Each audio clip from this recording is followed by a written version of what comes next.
All right, welcome to The Explainer. Today we are diving into a really fascinating condition where the body's own anatomy can cause a serious intestinal blockage. It's called superior mesenteric artery syndrome, and if you're a medical trainee, this is absolutely one of those diagnoses you've got to keep in your back pocket. So, let's just start with this question that sounds kind of weird, right? Can a patient's own arteries actually squeeze their intestines shut? I mean, it sounds almost like science fiction. But that's exactly what's at the heart of the condition we're talking about today. And this is the definition. It's known by a few names, Wilkie's Cast syndrome, but the core idea is simple. The third part of the duodenum, which is the bit of small intestine right after the stomach, gets caught in an anatomical nutcracker. It's literally being squeezed between the body's two largest arteries. To really get what's going on, we have to talk about anatomy. The whole syndrome really just boils down to a problem of real estate. It's a problem of space between these two major blood vessels. This side-by-side comparison is perfect. On the left, you've got the normal setup. See that nice wide angle and that cushy mesenteric fat pad? The duodenum has plenty of room to just do its thing. But then you look at the right. In SMA syndrome, that fat pad is gone, and the angle gets way too sharp. And boom, you've got compression. So let's put a number on it. In a healthy person, the angle between the aorta and the SMA is pretty wide open. We're talking somewhere in the range of 38 to 65 degrees. That's plenty of space. But in SMA syndrome, that angle narrows down dramatically, clamping down to 25 degrees or even less. And that number right there, that is a key diagnostic marker. When you see that on an imaging report, alarm bells should be going off. Okay, so who gets this? Who are the patients you should be looking out for on the wards? Well, there are a few classic profiles you really need to know, but also some important exceptions. The number one trigger, by far, is significant and rapid weight loss. Remember that protective fat pad we just talked about? Well, when someone loses a ton of weight, that cushion can just melt away. And this can be caused by all sorts of serious conditions: cancer, AIDS, major trauma, or even after bariatric surgery. But, and this is a huge point for trainees, please do not get tunnel vision on weight loss. It's not the only cause, and that's especially true when you're looking at younger patients. Yeah, a really big one is corrective surgery for scoliosis. Think about it. The procedure lengthens the spine, which in turn can pull on the mesentery and narrow that critical angle.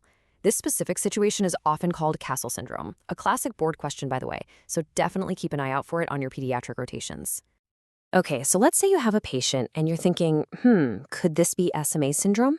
How do you get from that hunch to a rock-solid diagnosis?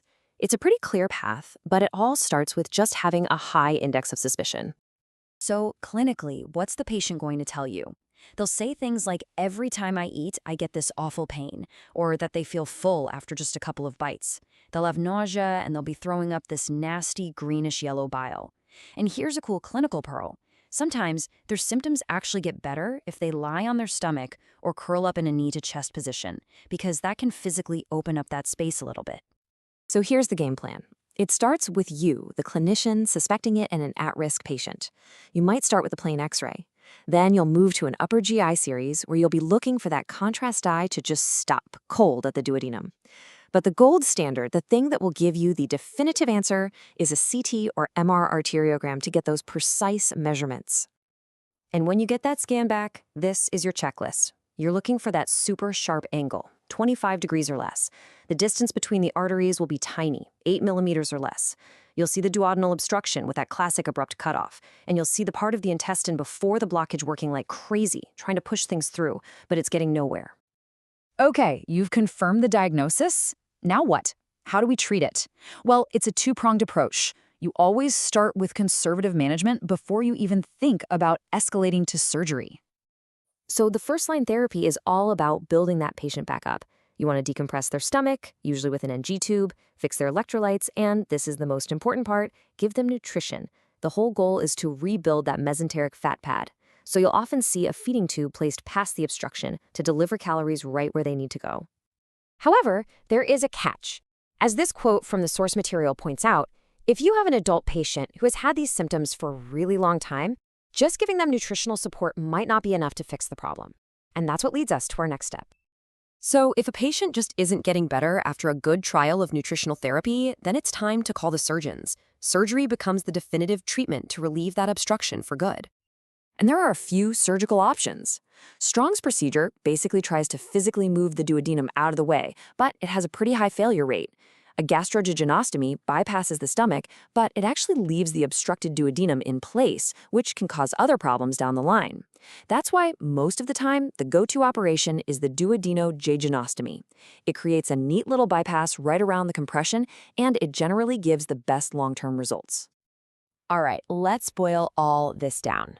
If you're on your surgery or medicine rotation, what are the absolute high-yield takeaways you need to have locked in your brain?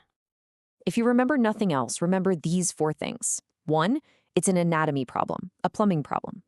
2, think weight loss, but also think CAS syndrome after scoliosis surgery.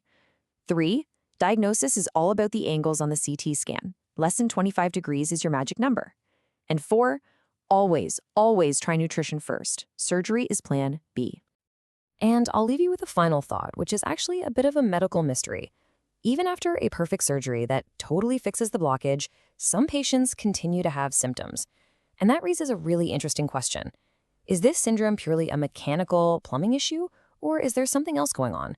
Maybe an underlying problem with how the gut itself moves. It's something we're still figuring out. Definitely something to think about.